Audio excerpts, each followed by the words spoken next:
Donia, comment ça va? Ça va, toi, merci de nous accueillir. Avec grand plaisir, j'espère que tu as préparé des bonnes questions. Hein. Croustillantes.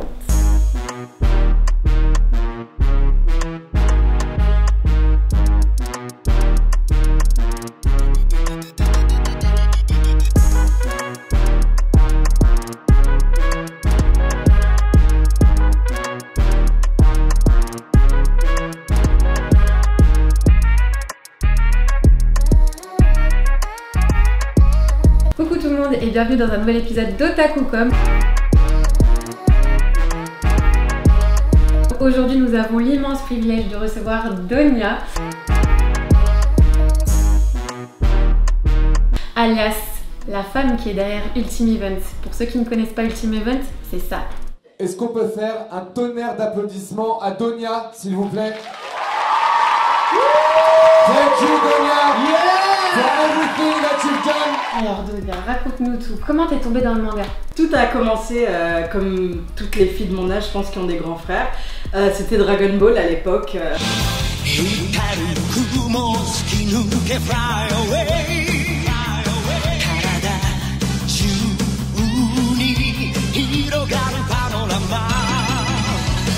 J'ai adoré.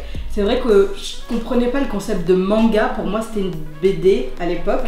C'est vrai que j'ai grandi avec Dragon Ball, c'est pour ça qu'aujourd'hui je pense que même si j'ai plein de mangas préférés, ça restera le coup de cœur à vie et j'espère un jour pouvoir le faire découvrir à mes enfants. Sur une échelle de 1 à 10, à quel point te considères-tu mangavore? Si 10 c'est les vrais mangavores, je pense que je suis à 5 à peu près. On va dire que je connais beaucoup de mangas, mais je ne lis et je ne regarde pas autant de mangas que je voudrais, tout simplement par manque de temps, parce que j'adore ça. Et j'adore qu'on me donne des nouveaux titres et des nouveaux mangas à lire et à regarder. Donc je dirais 5 pour me laisser la moyenne. D'ailleurs, en parlant de nouveautés que t'as pas regardé, que je te conseille, c'est l'Attaque des Titans. Dites-lui dans les commentaires, il faut absolument qu'elle commence. Alors c'est pas que je n'ai pas commencé, elle ment, j'ai complètement commencé, mais j'en suis au 14e épisode à peu près, je crois, de la saison 1, et c'est vraiment incroyable.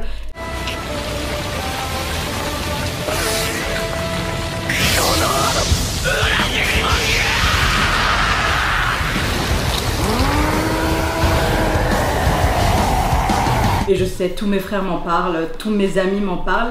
Tu sais, dans la communauté, il y a toujours deux teams, la team animé et la team manga papier. Toi, tu fais partie de quelle team?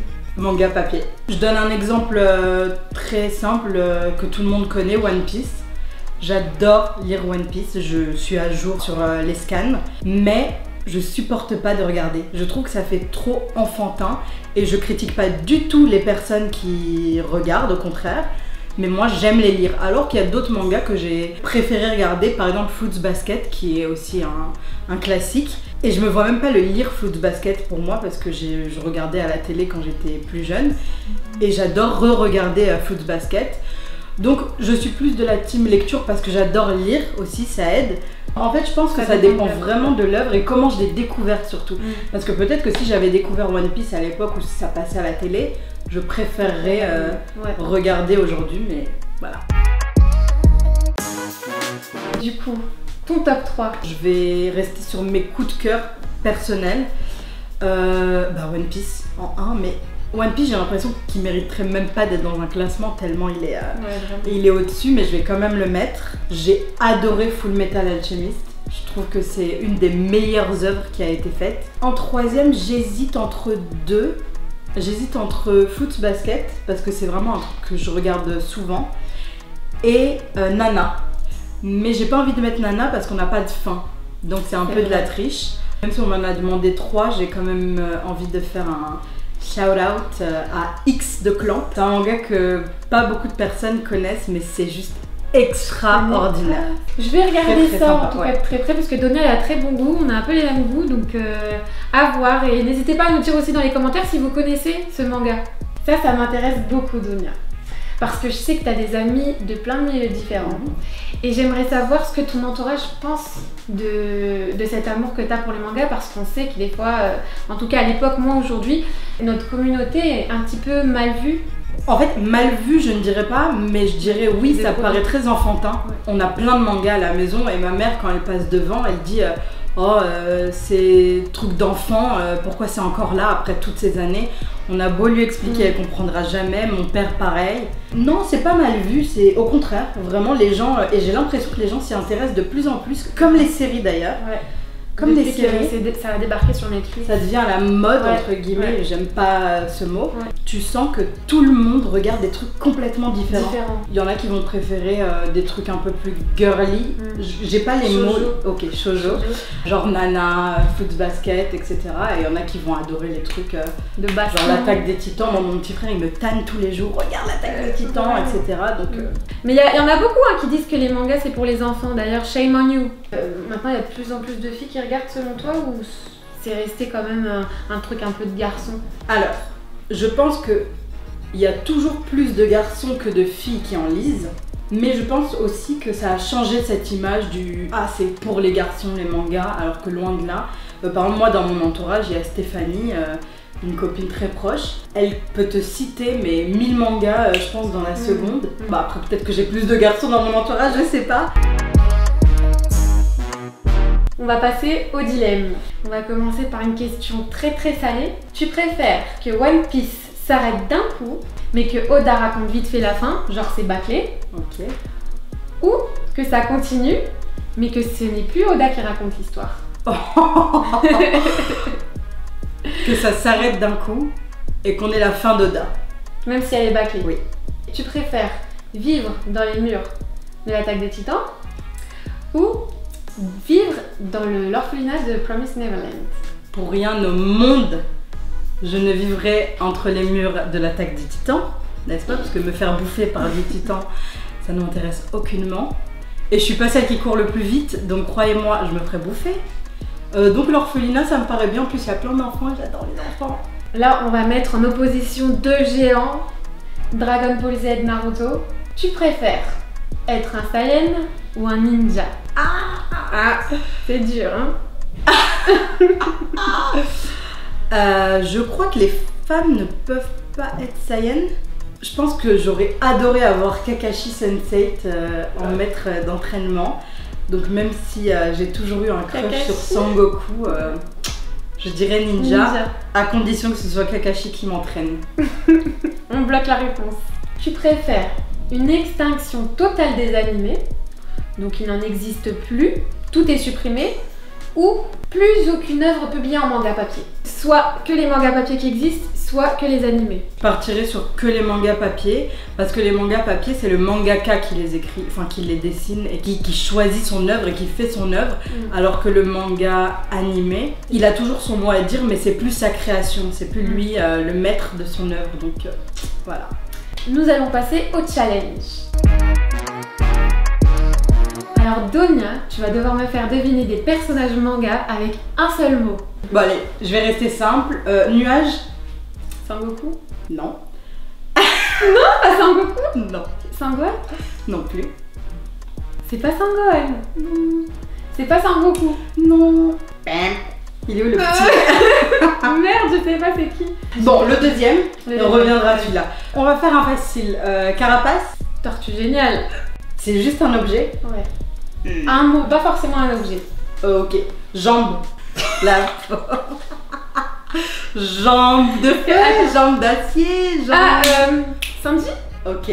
Chevalier. Chevalier, c'est Full Metal Alchemist, non? Oui. J'ai oublié son blague. C'est pas grave, mais bravo. Thanks. Le premier, c'était quoi alors, nuage? C'était le nuage de Nami. Mon fin de rubrique challenge. Bon, maintenant, Sidonia, on va plus s'intéresser à toi et ton actu. En 2-3 mots, Ultime Event, c'est quoi? Comment t'as commencé? On veut tout savoir. Ultime Events, du coup, c'est de base une association que j'ai créée en 2012, mais on a commencé nos événements en 2014. C'est simple, vous connaissez sûrement le principe, même si vous n'avez jamais participé. C'est la rencontre entre des acteurs de séries ou parfois de films et des fans. Contrairement aux grosses Comic-Con, on le fait en plus petit comité. C'est sur 2 jours, toujours le week-end. Et c'est hyper bon enfant.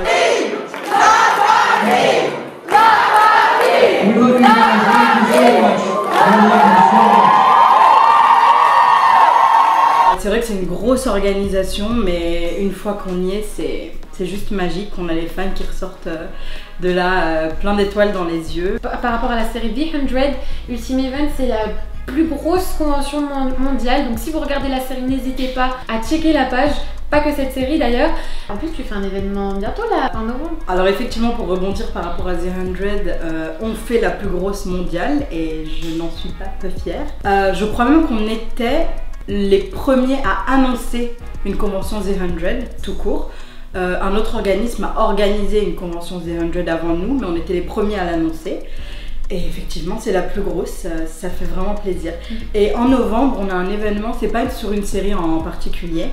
C'est un événement multi-fandom, on appelle multi-fandom quand c'est plein d'acteurs de séries différentes qui se regroupent.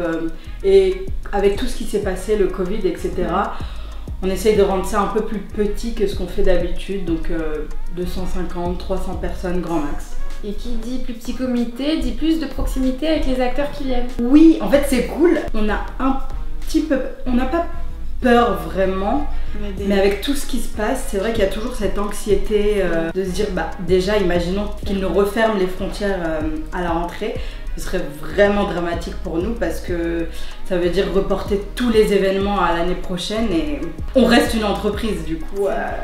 On n'espère pas, en tout cas, on espère te revoir à la rentrée. Mais d'où t'es venue cette idée? Donc ça veut dire que tu kiffes un peu les séries aussi? Oui, alors à la base, moi j'ai toujours été geek de séries, je sais pas si ça existe comme terme, depuis que je suis petite, mais je regardais les séries qui passent à la télé, hein, comme tout le monde, Charmed, Buffy, la trilogie du samedi, Le Caméléon que j'adorais, vraiment. The Sentinel, enfin toutes ces séries-là, Smallville, n'en parlons pas. Et un jour, j'ai découvert le monde des conventions. Ça veut dire que pour moi, c'était utopique, ça n'arriverait jamais en France. On en entendait parler aux États-Unis. Et un jour, en cherchant, en fouillant, je me suis rendu compte que ça existait en France. Et à l'époque, celle que j'avais trouvée, c'était la Supernatural, dont j'étais la plus grande fan, je crois. Ça passait sur TF6 quand j'étais plus jeune. J'y suis allée en tant que fan à l'époque. Bon, j'étais encore mineure, j'étais encore très jeune. Et j'ai malheureusement pas rencontré les deux acteurs principaux à l'époque, mais c'était vraiment cool comme événement. J'ai commencé à m'y intéresser de plus en plus. Je me disais pas à l'époque en fait que moi j'allais en organiser. Et en grandissant, je me suis dit mais pourquoi pas. Et il y a une série en particulier qui m'a fait tilt où je me suis dit personne n'organisera ça jamais. Et j'adorais cette série, c'était Sons of Anarchy du coup. J'espère que vous avez tous regardé. C'est là-dedans que ça a commencé. C'était pas la plus facile parce que les mecs c'est des bikers en vrai aussi, pas que dans la série. Et ils sont un peu hors la loi quoi, les mecs, on leur dit d'aller là, ils vont là. Mais bon.